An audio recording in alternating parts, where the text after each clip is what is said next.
Hola, muy buenos días, tu servidor Ricardo Morales Juárez. Soy estudiante del doctorado en educación de la Universidad IEXPRO y tengo el gusto en esta ocasión de presentarte de una forma muy breve la conceptualización que la maestra en orientación educativa María Guadalupe Álvarez Nieto realiza sobre la problemática de la educación mexicana, contextualizada sobre la base de aspectos del pensamiento epistemológico de Edgar Morin, referidos en su obra El Método, donde se profundiza en aspectos del conocimiento que plasma en su libro primero titulado Antropología del Conocimiento.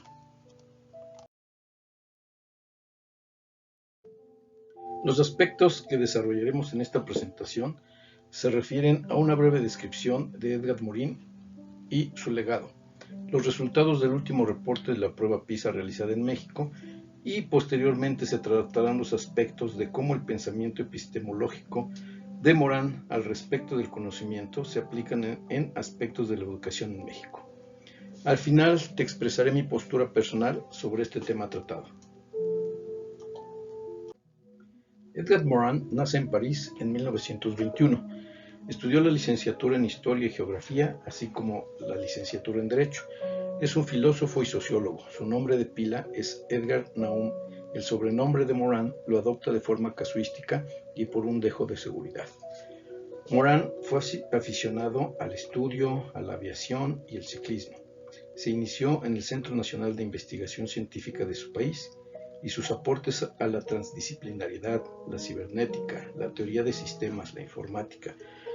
así como los conceptos de autoorganización, el conocimiento pertinente, el imaginario colectivo, entre otros,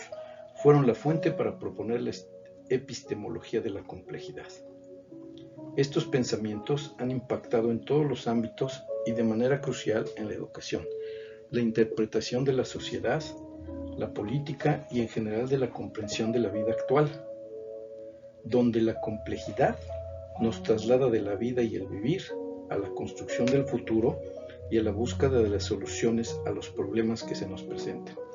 En palabras de Edgar Morin, nos dice que cuando se habla de complejidad, se trata de enfrentar la dificultad de pensar y vivir. Con respecto a la educación, tenemos que los resultados a nivel global no van bien. En el 2018, la OCDE evaluó las competencias a un poco más de 1.480.000 estudiantes mexicanos de 15 años en 3 áreas, donde se obtuvo un rendimiento de 420 puntos en lectura, 409 en matemáticas y 419 en ciencias. En los 3 casos, por abajo del promedio global, ubicándonos en los 3 últimos lugares. Si nos sirve de consuelo, se puede decir que en 2015 en las áreas de matemáticas y ciencias se obtuvo una mejoría de 1 y 3 puntos respectivamente, no así en la de lectura, donde se disminuyó en 3 puntos. El desempeño promedio en las 3 áreas evaluadas desde el 2000 hasta el 2018 muestra una estabilidad como una línea con una tendencia plana, situación que no puede dejarnos satisfechos ya que no se muestra mejoría significativa. Se puede rescatar de la estadística tendencias positivas internas como la disminución de las brechas entre los estudiantes con mayor y con menor rendimiento en matemáticas y ciencias. También se puede vislumbrar que el nivel socioeconómico ha sido un fuerte predictor del rendimiento escolar. Atendiendo a la filosofía de Morin y al concepto de complejidad, él nos sugiere considerar los principios organizativo, hologramático, el de bucle retroactivo y el recursivo, así como el de autonomía, el de dependencia y el dialógico, entre otros, para ubicar al docente en el trabajo que se requiere para visualizarse como un proceso objetivo y subjetivo, donde el docente se instituye como el sujeto social y al mismo tiempo es el objeto de investigación, donde presumiblemente es consciente de su papel y además la educación se considera como la identidad epistemológica. Luego entonces, el docente deberá desarrollar procesos donde se considere la autorreferenciación y la autoexorreferenciación, ya que como menciona Kant, el hombre es lo que la educación hace de él, siendo esta de lo más importante en la instrucción y la formación, no de individuos aislados, sino como una especie humana, donde los individuos son concebidos como sujetos sociales, sistémicos en situación de influencia recíproca, capaces de establecer una red compleja de relaciones e interacciones sociales con el entorno del cual forman parte indivisible.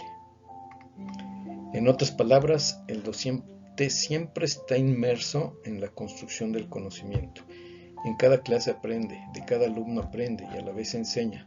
Se construye, se retroalimenta, generando un bucle de conocimiento del cual forma parte y en el cual influye y le influye. Cada alumno es único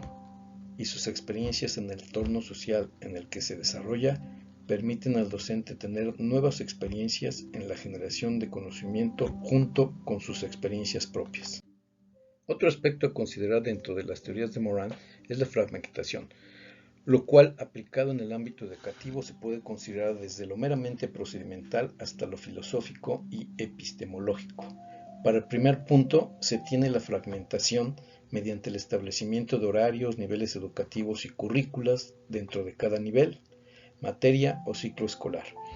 Esto lleva a particionar los procesos de aprendizaje, obligando a llevar un proceso a brincos donde no se percibe una continuidad y mucho menos una libertad para la consecución del conocimiento.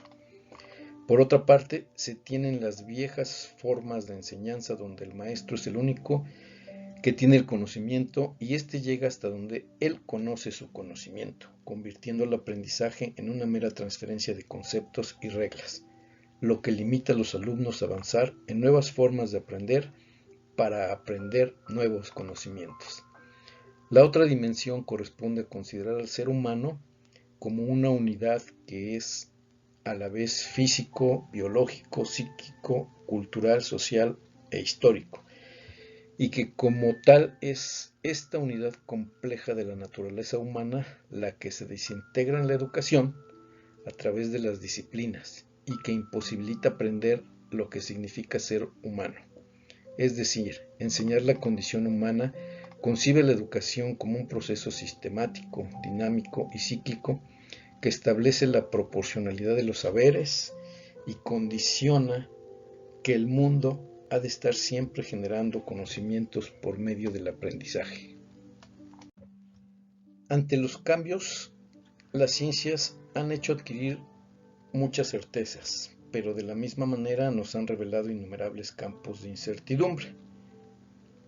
En la actualidad es necesario dar respuesta a los desafíos del siglo XXI y a la educación tiene que decir y hacer mucho. Esto implica cambios en las formas de enseñar y aprender, y se debe buscar una educación como formación humana, como instrucción del pensamiento y dirección de los sentimientos, que considere crear hombres con ciencia y con conciencia, para desarrollar una cultura del ser capaz de enfrentar la globalización neoliberal. Se tendrán que enseñar principios de estrategia que permitan afrontar los riesgos, lo inesperado, lo incierto y modificar su desarrollo en virtud de las informaciones adquiridas en el camino. Para esto es necesario que los docentes se acerquen a lo que se conoce como la profesionalidad ampliada del docente, y se hace sugerente apropiarse de lo que denomina Moran como los 7 saberes necesarios para la educación del futuro. Como conclusiones y atendiendo que los resultados de la prueba PISA indican que se tiene un modelo educativo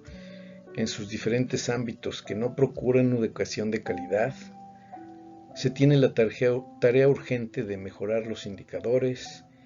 y considerar que los modelos de desarrollo y los avances de la ciencia y la tecnología obligan a establecer modelos educativos urgentes. Es necesario reaprender y realizar los cambios requeridos en las currículas y los procesos educativos, así como una capacitación y actualización docente acorde para garantizar la función de la educación. Asimismo, la educación deberá considerarse como la premisa de la formación humana, reformando el pensamiento en general y sus paradigmas, si se quiere revertir el pensamiento educativo y sus estrategias. Se deberán cambiar las estructuras existentes, no solo de pensamiento, sino en plena conjunción con la práctica social y sin perder el sentido cultural en que toma el cuerpo y se despliega como sistema, además de contribuir a una toma de conciencia para con nuestra tierra patria, que permita que esta conciencia se traduzca en voluntad de realizar la ciudadanía terrenal.